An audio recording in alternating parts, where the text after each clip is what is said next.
This podcast is proudly sponsored by Gyro Drilling. They provide world-class drilling solutions for all types of projects.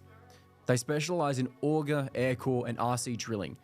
Head to the team at Gyro Drilling for all your mining needs and see how they can help you with your upcoming project. Hello, I'm Ben Kostrich and this is the Market Bull Podcast. As this podcast grows, every subscriber helps. From those of you who watch this on YouTube or to those that listen on Spotify and Apple, every follower helps.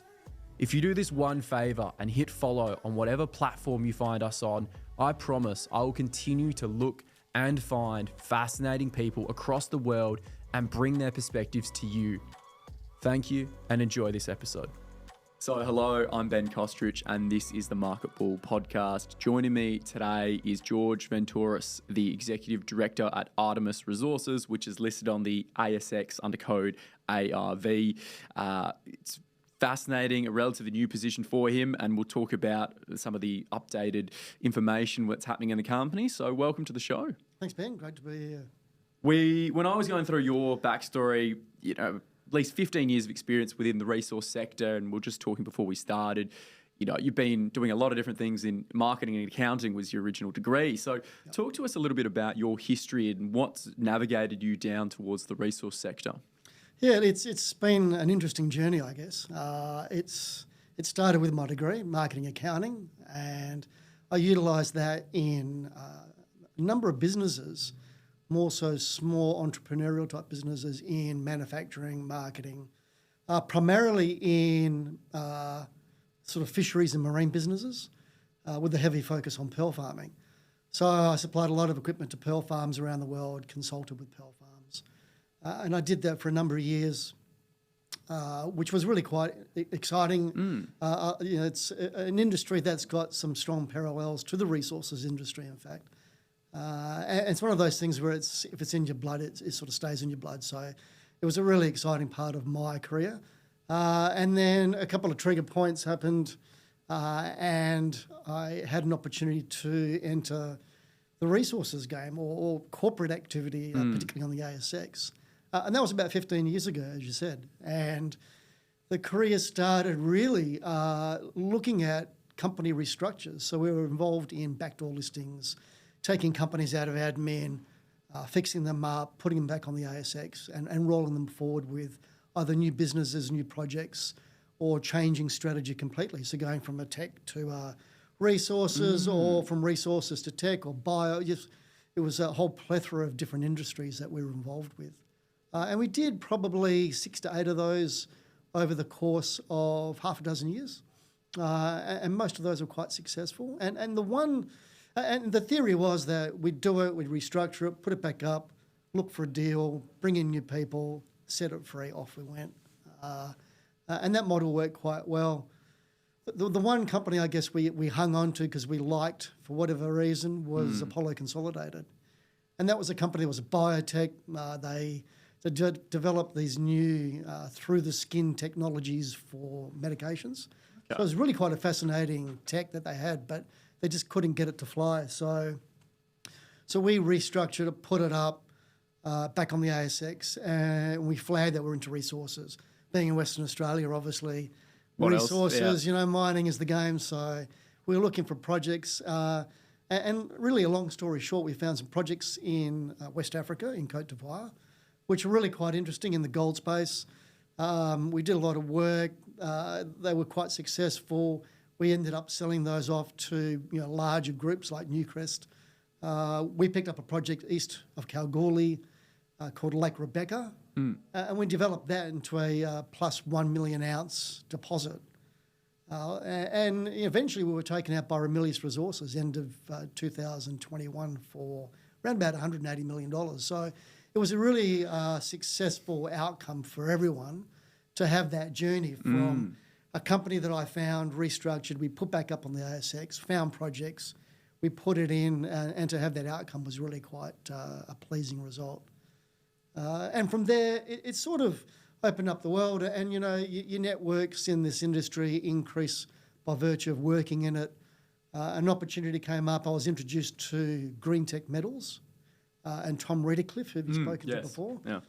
and I jumped into Green Tech as General Manager Corporate to give Tom a hand because he was technical, I was on the corporate side, and so together we tried to guide the company through its next phase. And it's really quite an interesting parallel because Green Tech was born from Artemis, where I am now.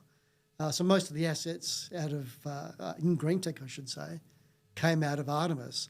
And what Artemis were trying to do is have their focus on gold, put out their battery metals projects into a new vehicle with a new focus. And that's what Tom and I were doing. So copper was the project, Wandoo was the destination. We did a bit of drilling. We had 6 million tonnes at just over 1% copper. So, and that'll grow. It's really quite an interesting project. But in and around the Azure story and the lithium focus, we started looking on our ground, and fortunately we found some lithium on the Green Tech ground. And at that point, we had this joint venture with Artemis. Artemis liked one of the tenements for a nickel target, which Green Tech drilled in 2022, from memory. It was a technical success, as Tom would say, but unfortunately it didn't hit the nickel they were expecting to find. So, but Artemis held that joint venture fortuitously because Green Tech found lithium there as well. So, being involved with that and looking at Artemis, and they needed someone to come across locally. There was no representative locally to speak for the company. So I decided to put my hand up, switched over to Artemis late last year, and here I am. Yeah, that was going to be my point as to what was the stars aligning for you to sort of migrate and take over this role. And you sort of nailed a bit of the history there of Artemis and the fact that, Green Tech, who, did speak with, it was late last year, actually, Tom, about the packages and the story around Azure Minerals. And it goes without saying, a lot of listeners are familiar with what is unfolding there. But if we swing to Artemis Resources and maybe what the company is and what it's really trying to develop and achieve, talking through a little bit about that. What is the company and some of its history as well? Yeah, look, Artemis has been around for a while. I think it listed, around about 2007-8. So there's a good 15, 16 years of operation on the ASX. And looking into the history a little bit, it's been in and around a variety of commodities. So everything from uranium to gold to nickel. It had projects in Africa, Queensland. It actually had lithium in Queensland in 2009. Yeah, we were talking about which we were talking about before. Yeah. And reporting hits of, 1.617% lithium oxide, which, if you had those numbers now, you'd be all you'd be over laughing. It. Yeah, exactly. So it's had a checkered sort of commodity history, but I guess one of the underlying themes has been gold, and that's something that's bobbled around in the background some years, come to the fore in other years, and it probably peaked a handful of years ago with the conglomerate gold story, or the watermelon seed. And they found these nuggety type gold pieces on their tenements they had at that point. Market cap shot up to north of $250 million. So it was a serious sort of venture, and there's a lot of global focus on that region for that reason. That didn't quite eventuate with that conglomerate story. So Artemis went down the normal route of looking for gold. It's got a project or a couple of projects, and it's been exploring ever since. It's really a junior explorer. It's one of those companies that looks for interesting things, tries to prove it up, spins it out, develops it to a point where it gets taken out by or handed over to a real developer company. Yeah. Junior explorers don't normally develop. They normally partner up with someone who's got experience in that field or in that area. So since coming in, it's been interesting getting a handle on what the projects are, working out the history and trying to align myself with the culture of Artemis as a true junior explorer, and then also to help take it to the next level with the exploration we're doing now. So if we focus potentially then firstly on the gold, I mean, the Australian gold price is at record highs. At least when we're speaking, it's broken out on the US base as well. And the macro outlook for gold has been, quite healthy, even though it's been consolidating for arguably the last, 2 and a bit years. But what sort of gold packages and tenements have you guys got within the portfolio, and more so, like, where are they geographically? And yeah, just some of the interesting aspects of those projects. Yeah, look, I will backstep just for a second and let everyone know that, in fact, a lot of the West Pilbara region was held by Artemis. So there were many, many hundreds of square kilometres of tenements in the Artemis portfolio, and over time they sort of dissipated. So a lot went to Nova Resources, who are now dual listed. I think even at one point they had Azure's tenements or part of it.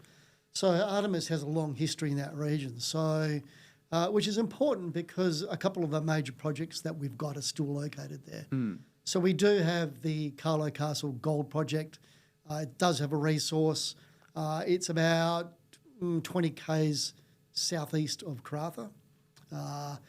And just to the west of that, about 10 k's away, there's the Lulu Creek prospect, which is only quite new. A little bit of drilling done there before, but that's something that's looking really interesting. So we've got those two projects. We also do have quite a large tenement that feeds off the back of the Lulu Creek prospect and runs to the south towards the Radio Hill processing plant, which we also own. So that's the focus for the West Pilbara. And then if we scoot out to the Pattersons, we've got 600 k's of tenure that wraps around Havieron, 40 k's east of Telfer. A little bit of work done in the last few years. It's a really exciting, really interesting project.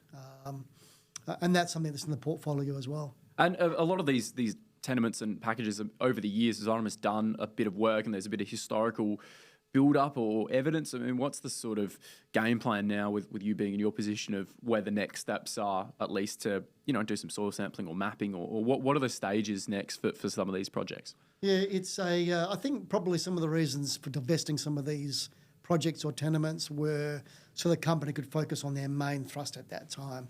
And I can't speak to what those main thrusts were, but, arguably it would have been something quite compelling, or at least compelling enough to either joint venture it out or divest it. So they were done for reasons, and no doubt good reasons at that time. The focus now really is on taking what we've got. It's a more refined, constrained portfolio, but there's a plethora of minerals and commodities that we've got. It's I don't know why the geological gods blessed WA with these resources, and certainly the West Pilbara. And it wasn't that long ago that everyone thought that Pilbara was iron ore, and that's about it. But there's far, far more. So we're looking at everything, and we've got everything from nickel to copper to cobalt to gold, lithium, of course. There's potentially uranium there. So there's a lot of commodities, and you can't do everything. Yeah.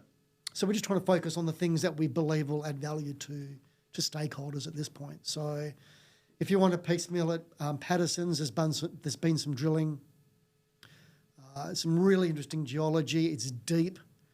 As people who might know, Havieron's deep. This thing's that we've got, it's under 400 metres of cover. We're talking 1 kilometre drill holes. We've hit mineralisation. We've got up to 5% copper, a couple of grams of gold. So it's a really interesting, I won't say Havieron style, but if our geology was over at Havieron, they'd call it a near miss. So that sort of gets our juices flowing for what might be possible at that location. Patterson's a real unusual beast because it is so deep. Yeah. So to drill a hole 1 kilometre deep, it requires a serious bank balance. And as a junior explorer, it may not fit well with Artemis. So we're just looking at options for that. Preferably like a joint venture, bring a private equity party in to fund some drilling. These sorts of things we're looking at to try and extract the value of that project. And now that potentially most of Havieron and Telfer, of course, could be on the block, there's a chance for someone to come in and really take a big stranglehold on that region, including some of the tenure that we've got. So it's a watch this space sort of thing for Patterson's. We will do a little bit of work on it, but we'll be exploring opportunities to see if we can bring someone in to help with that. Of course. So that's Patterson's. And then we move to the West Pilbara, Carlo Castle. At the moment, there's about a 700,000 ounce gold equivalent resource at 2.5 grams gold equivalent. So it's a pretty hefty number. It's gold, copper and cobalt. So it's a really interesting mix. The cobalt adds an element of not so much problem, but we have to unlock the potential to extract that to get the maximum value. But the great thing about Carlo is there's lots of prospective upside. So we've got this conceptual pit shape. There's a part of it they call the Carlo keel, which looks like the keel of a boat. And the interesting thing about that is it's only keel shaped because the drilling hasn't extended beyond that conceptual pit. The mineralisation seems to be open in all directions. So further drilling will unlock that potential. So do we think we can get to multi-million ounce gold equivalent? Look, anything's possible, and we're quite buoyed by what we see. So that's certainly on the table for further exploration. There's a number of other targets that have been identified through moving loop EM and other ground survey programs that have been done in the past. A couple of targets like Marillion, which sits about 400 metres to the east of the Carlo main pit shell. And that looks really quite interesting. And we don't know if that's another deposit, if it's an extension of Carlo. And if it is an extension of Carlo, all of a sudden it opens up this massive quite size. large area. No. So it's something we need to explore. We can't just look at it and ponder what. It's part of it's deep. It's potentially a combination of open pit and underground. And then, between Carlo and Lulu, as I said before, it's about 10, 15 Ks. Lulu's had some shallow drilling, only up to about 50 metres. We've hit 5 grams of gold from 24 metres, so it's a really interesting prospect. We've got a small government grant to do some co-funded drilling there, and that's something we'll look to do in the next 3 to 6 months whilst we're getting all our heritage clearances in place. So, if that comes through with some increased prospectivity, and we've got Carlo, it opens up the bigger picture for us because 150 k's to the east you've got De Grey's Hemi. So what we, and I guess all explorers in that region are potentially looking at is this gold corridor that goes from, who knows, but from potentially Lulu Creek to De Grey's Hemi and beyond. So that's 150k plus of gold mineralisation. So it starts to open up this West Pilbara as a precinct for lots of different things. And the beauty of it is that we're 20 k's from Karratha. We've got major national airports. Well, the infrastructure, transportation, everything's sorted. 100%. The logistics are crazy. These ports, it puts a different spin on a development story. And the cherry on top for Artemis is we've got a processing plant at Radio Hill, 15, 20 k's down the road. Took the words right out of my mouth. I was going to feed into that, which is another interesting point about the Radio Hill. So, what's that? And how did you guys sort of have that not fall into the portfolio, but how is it in there? Yeah, it's interesting, Ben. It's Artemis picked up a lot of projects and the Radio Hill plant from Fox Resources. Fox, I believe, built this plant. It processed X number of million tonnes of nickel from around the Radio Hill area. It also, in fact, processed some copper ore out of GreenTech's Wandoo project. So it has been operating. It's not at the moment. It's on care and maintenance. It had a part of a gold circuit put in place a few years ago, looking at that gold conglomerate story when it was reached its heights. Unfortunately, that never came to fruition, but we've got a fully permitted for mining, for tailings facility sitting there, 35 k's from Karratha. It's only 10 minutes off a bitumen road. It's an amazing location, one of the few processing plants that are that close to major infrastructure. And so it opens up a potential for something to be processed there. Yeah, look, it might require some work to facilitate Get it back that, up to, yeah. But, being fully permitted, fully licensed, tailings, you're so far down the pathway of development, it's a no-brainer. So it's a really exciting asset to have in the back pocket, Yeah, and as you were talking about, some of the companies in that sort of surrounding area as well, these mills and these processing facilities, they eventually do want feed, and you don't know whether opportunities emerge through, as you said, joint ventures. But I mean, there's a lot happening in the gold side, which, as we said at the beginning, is the focus really of Artemis, but lithium and the joint ventures and some of the projects and tenements you've got in that field are also very interesting, and there's been recently a fair bit of activity about it. So can you delve a little bit through, the joint venture that you guys have got and some of the lithium projects that you've also got in the packages? Yeah, it's I guess in some ways we have Azure to thank for the focus. Help shine the spotlight. And they were doing some good work on the nickel. They had 6 million tonnes of a resource. Probably would have continued to explore and built on that. But for better or for worse, they found pegmatites and decided that one day they should sample them. Long story short, they're sitting there with an exploration target of up to 240 million tonnes, sitting on a takeover by Hancock and SQM. So that started the ball rolling for a lot of people in the region, especially Green Tech. Green Tech were doing some work at Wandoo. Green Tech have a project up at Ruthwell, which is a nickel prospect. It's got a modest resource, 250,000 tonnes of nickel, and that's interesting in its own right. And there were several majors looking at that as a standalone project. But at that time, and when I was with Green Tech, we were doing some work on the tenement. You've got to spend money and spend time on the ground, and we were looking to see what might be there. So we did some sampling, and we came out with this, I think from memory, it was about a 1.6% lithium oxide series of rock chips. So that was a trigger point for Green Tech. It opened up a new story. The Wandoo copper project is still really exciting, really fascinating, but because of the way the lithium market was going, SQM had dropped 20 million into Azure, so it was a bit of a frenzy, I suppose. Yeah. And when we got numbers like that at Green Tech, we had to really start focusing on what the potential might be. So more groundwork on Ruthwell led to looking at the Osborne tenement, which is that joint venture with Green Tech and Artemis, between Green Tech and Artemis. And they hit 3.63% lithium oxide in a rock chip, and that was massive. Probably the key moment that we realised that this thing's pretty interesting. And since that point, Green Tech have increased that northern trend, which they call the Kobe trend, to 7.5 k's of continuous strike. The southern trend's on the Osborne joint venture. It's about a combined 4 kilometres of strike. So all of a sudden, this thing was 12 k's of strike, consistent, up to 40 metres width in the southern sector, good rock chip numbers. Really exciting.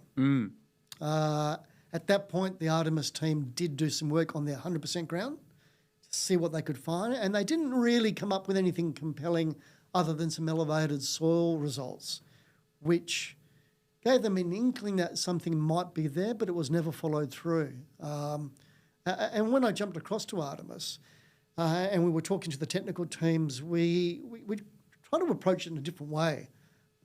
So we revisited the ground, dissected it, and we have this program where we do air surveillance. So we fly a drone, try and find exposed or outcropping pegmatites, which is obviously the starting point. The easiest way, yeah. And sample it and roll on from there. And we found this interesting rock. It didn't look too bad. We had a look at it, sampled it, and found 1.8% lithium in it. And this was a program that was done late last year. The results came out late January, early February this year. And really, if it was 3 or 4 months ago, that would have been a game changer for Artemis. The market was hot, and our share price would have arguably doubled or tripled. But we knew we were onto something because this pegmatite that was outcropping had big spodumene crystals. They were big, they were coarse. Some of them were sort of up to 30 centimetres long. And it was like a beacon. So, it kind of made us sit up, take notice. We went out there, tried to extend it. And the next program, we hit 4.67% lithium oxide, which I think, I've had a look, but it's probably the second largest or second highest, I should say, result compared to Azure in the area. Yeah, so Azure was 4.87, I think was their highest rock chip. We're hitting 4.6. I'm not saying we're like Azure, but it gives us confidence, as well. Yeah. That there's something somewhere else of that scale, of that result. So, it's... Artemis thought it had 49% of a joint venture and not much else on the lithium space. But now we realise we've got 49% of something really compelling on the joint venture space and something even more exciting on our 100% ground. And we've had a look at the trend lines, and if things match up the way it could do, all of a sudden combined we're talking 26 Ks of strike between Greentech and Artemis of lithium. And this is nuts as far as a strike's concerned. I think someone like Pilbara Minerals at Pilgangoora, for example, only has a handful of Ks. And, again, I'm not suggesting that we're anything near the size of Pilgangoora or Andover from Missouri, but we've got enough evidence to suggest that there's something seriously interesting going on. And so that becomes a focus for us.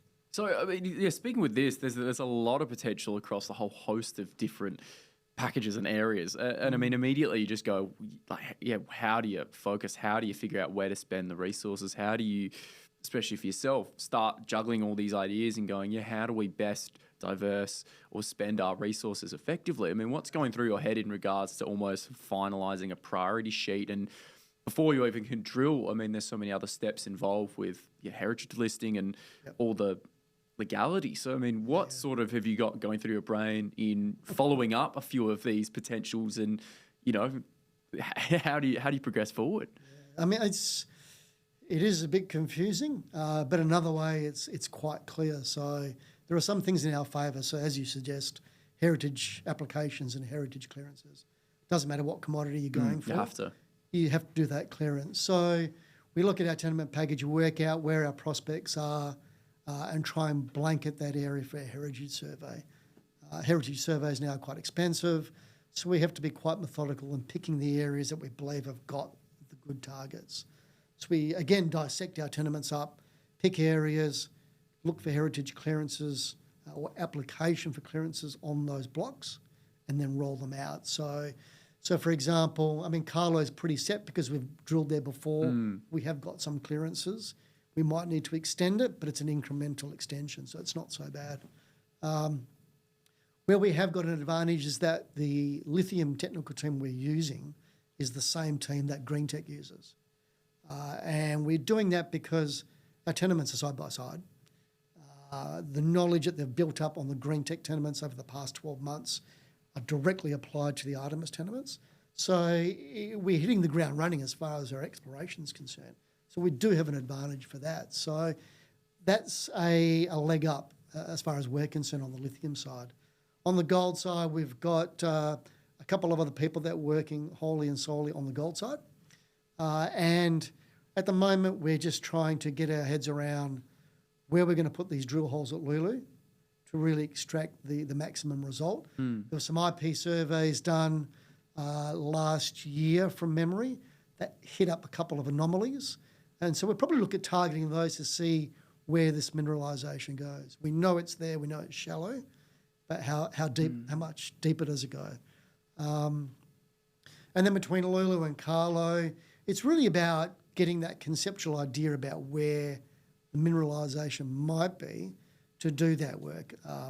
There's been some drilling historically done at some of these prospects, so we revisit that. I've got a geo looking at all that now, trying to decipher where the potential hotspots might be. And then we've got to allocate budget to those most compelling targets. The gold market, as you suggested before, is really quite exciting. We're hitting pretty much record highs. So there will be some following in there, and it's something that we're compelled to advance. And gold is one of those commodities that will always be a constant. It might go up a bit, might go down a bit, but it won't have these massive fluctuations of some of the other commodities. So it's a really good base fundamental for us and something that we do want to keep going. But really, we're a dual platform of lithium and gold, and we need to allocate resources accordingly. When you've got a certain amount of cash in the bank, you've got to apportion it and be smart about it. But hopefully by doing that, we can extract maximum value for the effort we put in. And that's not to even think about the other commodities that we might have. Nickel's not a favourite at the moment, but there's potential for nickel. We've got some cobalt. There is some copper. The copper and cobalt's kind of locked in at Carlo with the gold. So we look at that as a bigger picture play. But these other prospects are gold only. So it's It can be tricky. Sometimes you're dictated by market terms and what's in favour, I should say, at that time. But, we've also got to have that focus. We can't chop and change on a whim. And I think a lot of junior explorers face that hurdle where, and I'm sure it's happened in the last few months where you're looking for lithium or something and all of a sudden uranium's gone nuts. Yeah. So everyone pivots to uranium in case they've got uranium on the ground. And then uranium takes a dive and then it's something else. And I know and I understand that sometimes how you got to roll, but I think it's important to have that base focus as well. And you can ride the highs and lows of these minor commodities that you might have on your tenements. Yeah, well, I mean, lithium is the prime example of that exact thing of companies, a handful of years ago, prior to the electrification and EVs, really, if you had a lithium, no one really cared. Oh. But the companies that had these packages have now seen, look, it might not be in favour at the moment, but the quick turn in the sector and I guess the flavour of it, as you pointed to, suddenly there's a tailwind for these commodities. And we know that, nickel, copper, cobalt, a lot of these, it's just potentially in Australia, not the right time yet, but we can see the looming demand-supply pictures. It's just about when the market kicks up. And, when you look at gold, for example, the price is astronomical. The producers are doing really well, but it hasn't necessarily flowed into the explorers. And there's almost this distance being presented because the gold price is doing so well, but it hasn't really ticked into the explorers. And there's all those nuances with, well, what happens there? If producers are making lots of money, do they just look with their checkbooks at what they can accumulate? And it presents a very interesting picture. And you're saying there that Artemis has its foundations of gold and lithium and, no shortage of other materials and commodities. It's just a matter of when. And we've talked about a lot. And I always like to round these conversations with 3 key takeaways. I find that's the best way that people remember things these days. And it's great for the social media complexes. But if there are 3 key things that investors should take away from this conversation today, what would you say those 3 things are about Artemis Resources and what can happen in the next 12 months? Yeah, I mean, that's... It's a tough one, but hopefully there's 3. Yeah. I mean, I can let you go 4 if you really need. No, look, it's all right. It's. I mean, lithium is certainly one of those 3. The market's come off a little bit, but electrification is here to stay. There's no doubt. I mean, we're seeing a turn at the moment. The prices have edged up. We believe that over the next 0 to 6 months, there will be quite an increase. The demand will increase. And what tends to happen is that when prices drop and people start looking for other commodities, there's that disconnect between exploring and finding resources and then ultimately developing it. So you have these stop-start sort of curves or lines, I guess. And that's probably what's happening now. So not everyone, but a lot of people pivoted stopped looking at lithium and looking at something else. So there's fewer companies exploring. But we see that as an opportunity. We see that, and particularly in the West Pilbara region, as I said before, you've got Azure in the middle of a takeover now, and that's going to be ratified early April at the shareholder meeting. SQM are one of those parties in that takeover. SQM have also acquired more ground in that region. There's a multitude of juniors looking for lithium in a relatively small envelope of tenure. You can't tell me that there's going to be 10 processing plants built. No. 20 k's from Karratha. So the exciting thing about that is that it's bound to be a lithium hub in that West Pilbara region on the back step of Karratha. So and we're right in the middle of it. We've got more than 200 square k's of tenure. We've got pegmatites. We've got good numbers. We're in between Green Tech and Azure. There's no better postcode really. So that's one really important takeaway. The other one is obviously the gold projects we've got. 704,000 ounces is not small. It's not big, but we've got the capacity to be able to increase that. And as I alluded to before, being not far from De Grey's Hemi, and I don't suggest that geology is the same all the way through, but there's the possibility we're in a gold precinct. So is there potential for multi-million ounces? Yeah, there is, absolutely. So that's another really fascinating part of the story.